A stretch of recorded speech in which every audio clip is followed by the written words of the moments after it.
Hello guys! Welcome to my channel at sa araw na ito ay gagawa tayo ng special na palitaw na ang toppings ay hindi kaagad napapanis at mas pinasarap kasi lalagyan natin yan ng peanut. Kaya tara na! Let's start! Sa isang bowl ay mag-add tayo dito ng 750 grams na glutinous rice flour. Bali isang pack at kalahati yan ng glutinous.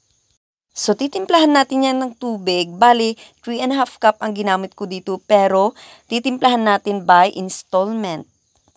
Haluin muna natin siya gamit ang wooden spoon or panghalo. Kasi medyo malagkit pag yung kamay natin ang gagamitin natin.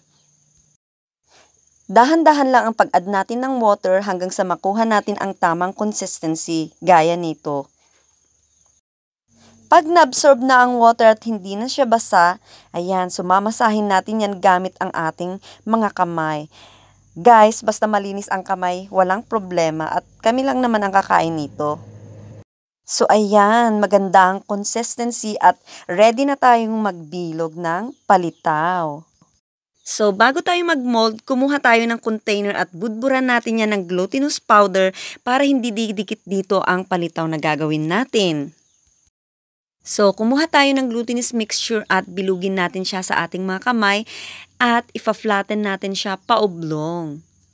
So, depende na sa inyo kung gaano kalaki ang gusto nyo sa palitaw. Sa akin naman ay katamtaman lang. I-mold lang natin hanggang sa matapos nating lahat. Bali, hindi ko kasi ginawa lahat na puti. So, ang balak ko dito ay gagawa ako ng ube na palitaw at saka classic na palitaw. Para makagawa ako ng ube na palitaw, nilagyan ko lang yan ng food coloring at saka OB powder. Sorry guys, hindi ko napakita kung paano ko tinimpla. Akala ko naka-on yung camera. So, masahin din natin siya para ma-mix maigi yung color at makuha natin ang tamang consistency. So, i-mold lang natin siya kagaya ng pag-mold natin sa puting palitaw. Ayan, hanggang sa matapos nating lahat. Sa recipe na to ay marami tayong magagawa guys, kaya pwede natin tong pagkakitaan. Bali, nakagawa ako dito ng 48 pieces at mas marami pa pag medyo litan nyo ang pag-mold. So, proceed na tayo sa paggawa ng toppings. Bali, 2 maliliit yan na nyug na kinayod ko at pag bineasure mo yan, 5 cups ang kalalabasan. Mas masarap kung ang gamitin nyug ay yung green pa ang balat pero hindi naman siya buko. So, murang nyug siya. So, dinihydrate muna natin siya sa apoy bago natin ilagay ang asukal. So, 2 cups na asukal to guys. So, lulutuin natin ito sa katamtamang apoy at huwag lubayan ang paghalo. So, ang goal natin dito ay para i-caramelize natin yung sugar together with the nyug na magpuproduce ng smooth na texture at mabangong amoy. By the way guys, pag umabot ka sa puntong ito ay iniimbitahan kitang mag-like and subscribe sa ating channel para makagawa ako ng mas marami pang recipe.